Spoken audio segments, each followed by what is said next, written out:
Hello everybody, I'm back again with another review, and today's review will be on the game Warhammer 40,000 Vermintide 2. This is a horde game.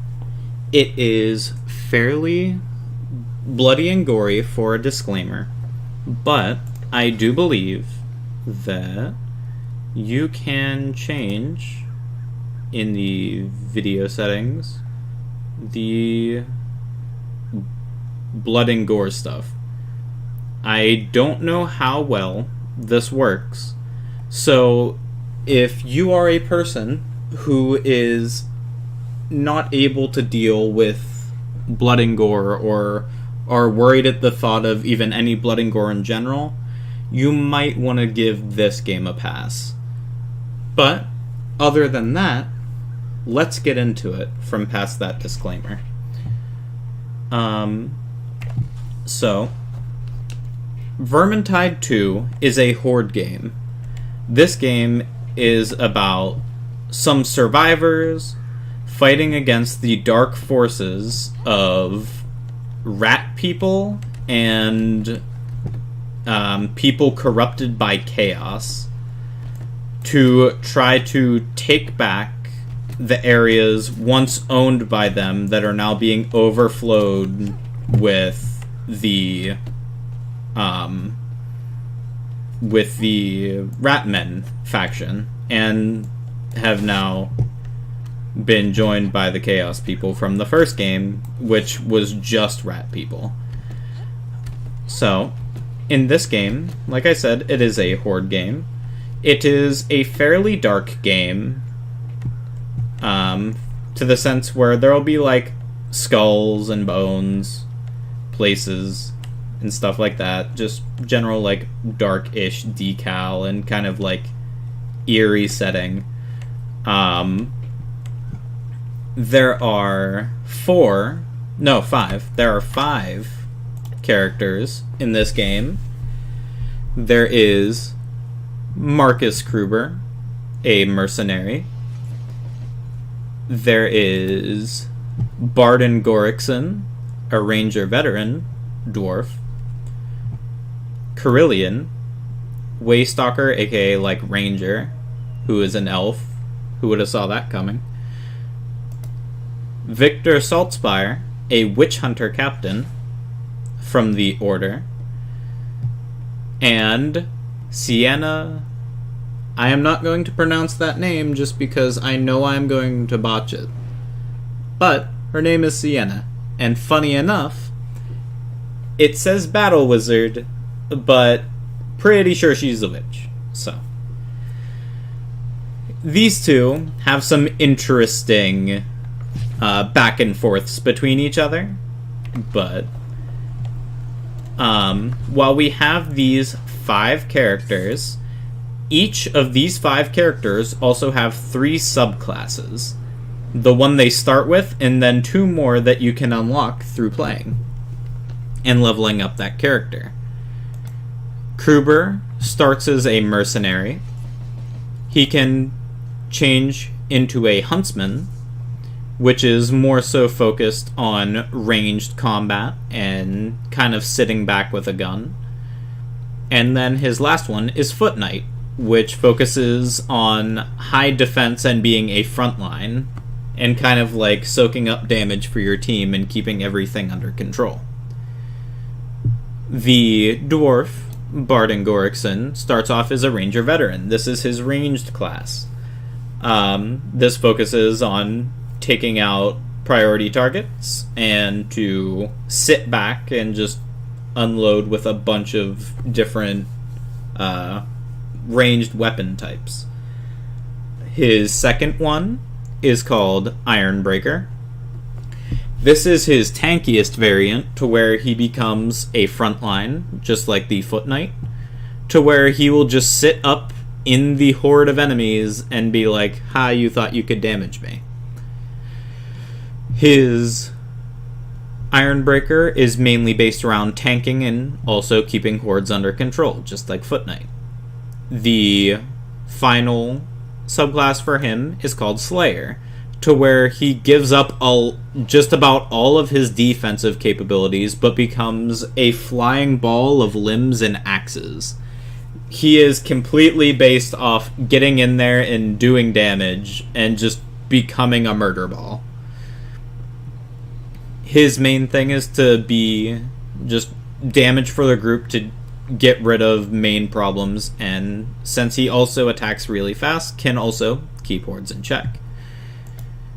Kerillian, her starting one is the Waystalker, which is a ranged class. It is mainly focused around just like what the other two ranged classes are for, and that is taking out priority targets and staying back. The second subclass she has is Handmaiden, to where she becomes a little bit more frontline, but not very, because she's still fairly squishy. I'm not knocking it, I'm just not very good with it, and I feel like other things perform this role better. Her main thing that it shows here is a spear. The spear is okay, but you can use a lot of different melee weapons with her, and you still have access to a ranged weapon. Oh yeah, that is one thing I should cover. The upside and downside of him being really good at damage is he loses his ranged weapon option. So he will not have a ranged weapon whenever you play this subclass of the dwarf. But he gets a second melee slot, which means while you lose your ability for ranged options, you have twice. Like, you can build weapons that do a lot of damage but suck at dealing with multiple enemies, and then just have a different melee weapon that deals really well with multiple enemies, so you can cover a lot of the other bases. Now that I covered up that one off-track thing that I forgot, we get down to Kerillian's third subclass, the Shade. This is your general rogue assassin type playstyle, to where she gets bonuses for backstab damage, and she has an ability that lets her go invisible and walk through enemies for a while. So this is your main assassin type style of, I'm going to sneak up on something important and get rid of it before it can cause us a problem. Whew. Next, we have Victor Saltzpyre, the Witch Hunter Captain. His first form, or first subclass, is based around being, well, all of his forms are basically righteousness, and is kind of a religious man.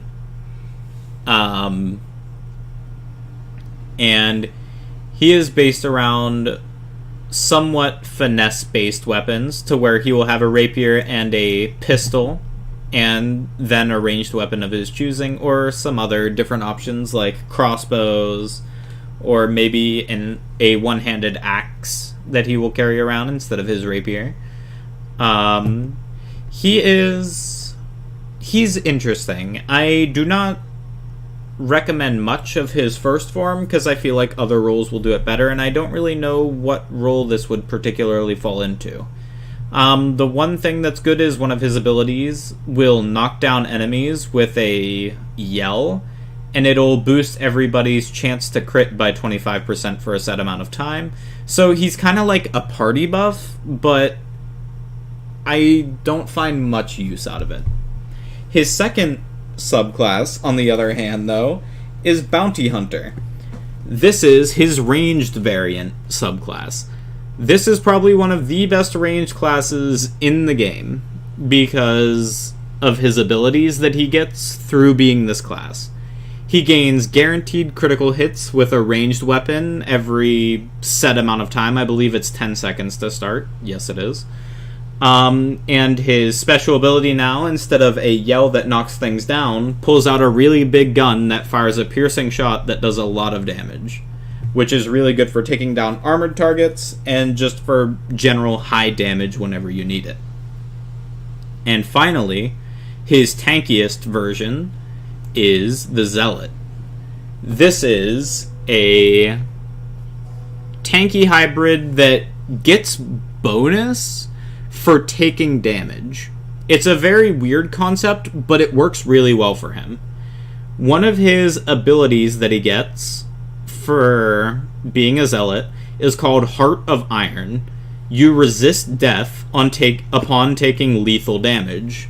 This will then go on cooldown. I can't remember what resets it, and I can't remember if it's a time limit or if it's after you heal up all the way again. But whenever you would have died, you will become invulnerable for a set amount of time, giving you kind of like a moment to catch your breath and adjust the situation, and maybe live that fatal blow that would have killed you. His main concept behind this is the less health that he has, the more damage that he does. And in this game, there is something called temporary health. Each different character has a different way of getting it through their subclasses and so on and so forth. And I feel the concept behind this thing is the ability that gives him damage is called Fiery Faith. He gains power increase by 5% for every 25 health missing. This can stack up to 5 times. So he will get a very large damage increase for the missing health that he has. The cool thing about this is while it counts his normal health being low, so he gets the damage buff, if he heals all the way back up with temporary health, the temporary health, it does not count as actual health. So he can have a full health bar of temporary health and have like 1 HP of actual health, and he'll have all of his damage buff, but he'll still be just as alive as everyone else. But he'll have a massive damage spike for not, in air quotes, having any health. This is a really cool concept, and I find it's a very, very good subclass. A frontline damage dealer that is very versatile. Finally, we have Sienna. Sienna is your basic mage. Her first class is Sienna's one of the classes where there's not a lot of variety between all of her classes. The main thing that changes is just what her special ability is. So, unlike just about all other classes, her ranged weapon does not have ammo. She does not have ammo, but she has an overheat mechanic, considering she is a fire wizard.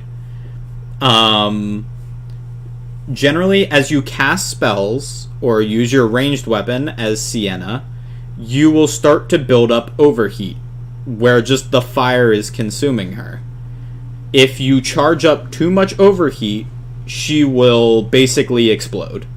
So while she has the uphand of not needing to worry about ammo, because she has an unlimited resource to draw upon for her ranged attacks, at the same time, she can't use it too much or she'll end up hurting herself. Her first class is Battle Wizard. Her big passive is called Tranquility. After not casting spells for 6 seconds, automatically ventilates Overcharge. This is good because if you are using your ranged attacks a lot, and then you start to get high and you don't want to damage yourself or kill your character, then you swap back to your melee weapon, and after 6 seconds of not using your ranged weapon, all of that overheat that you built up will ventilate away on its own, which is really good, and it'll ventilate pretty fast. Her special ability that she can use that she generates over time is called Firewalk. It's basically a blink in a direction where you'll just teleport a short distance, leaving like a trail of fire. So, overall, fairly decent. She has a fairly good escape option or engage option, but she generally likes to stick back. She's really good at hoard management because she has a lot of AoE area of effect fire spells to kind of hit multiple enemies at once. Her next subclass is called Pyromancer. Not really that much different. This one gains more of an offensive bonus for overheat instead of working on managing the overheat.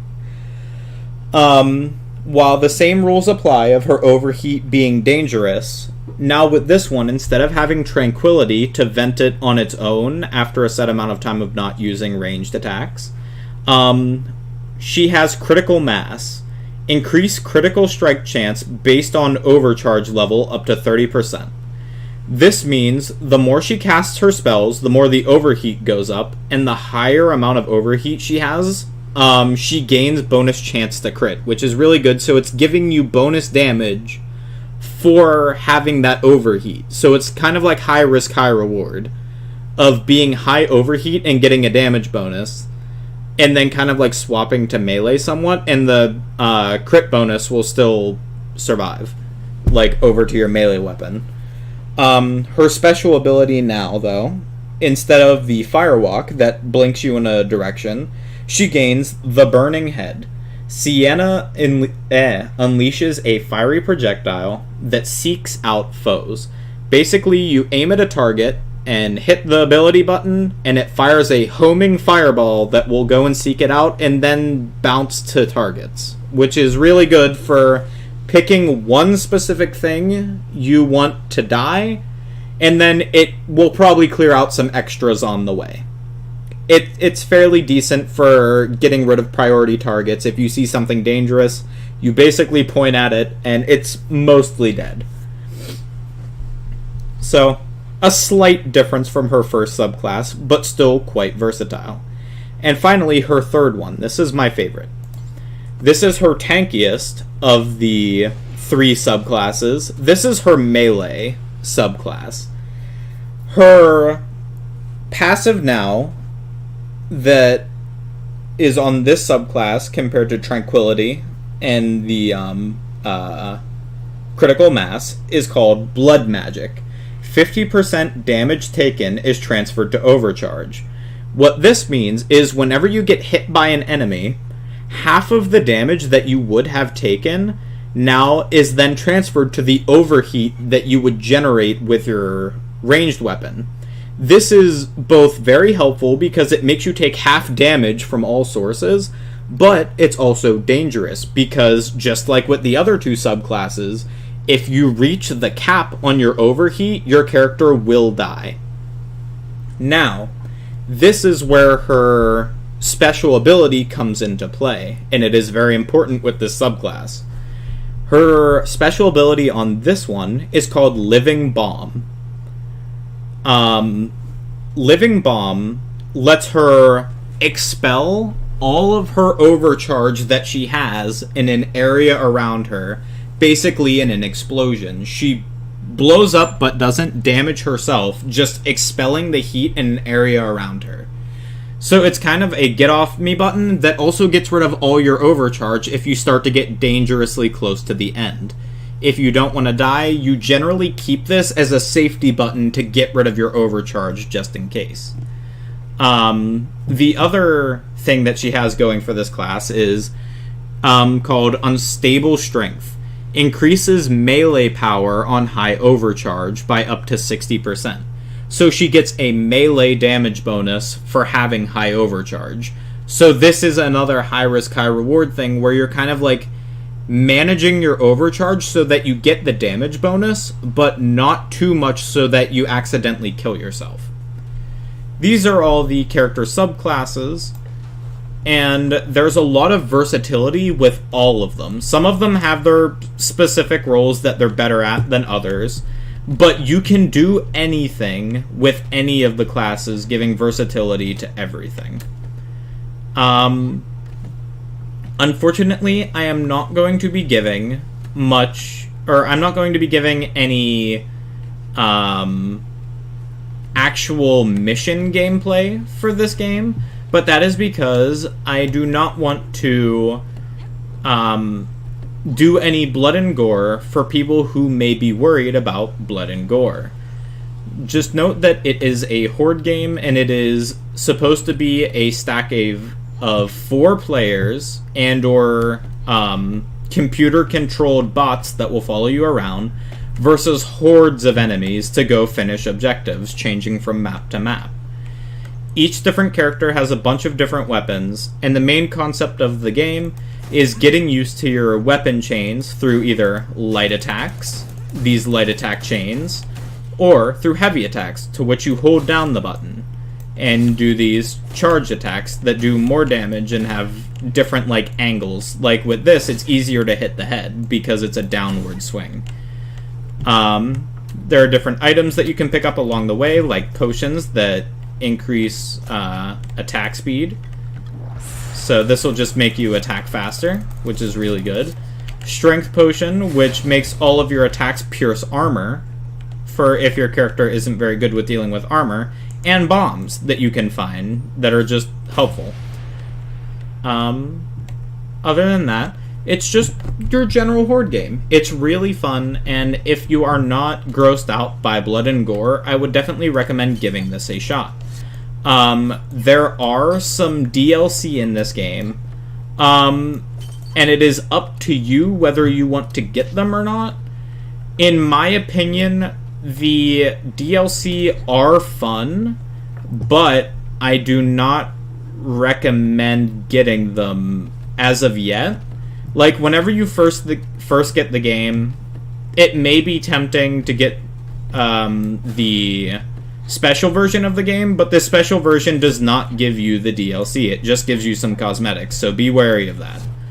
Other than that, the DLC, while the missions are fun, there are only 2 sets of DLC right now.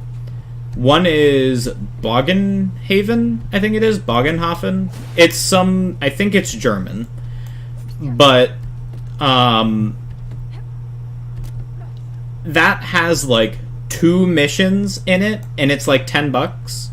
So it's kind of judging the worth of them. If you really like the game, go ahead, buy them. They're pretty fun, and they give you some extra stuff to do.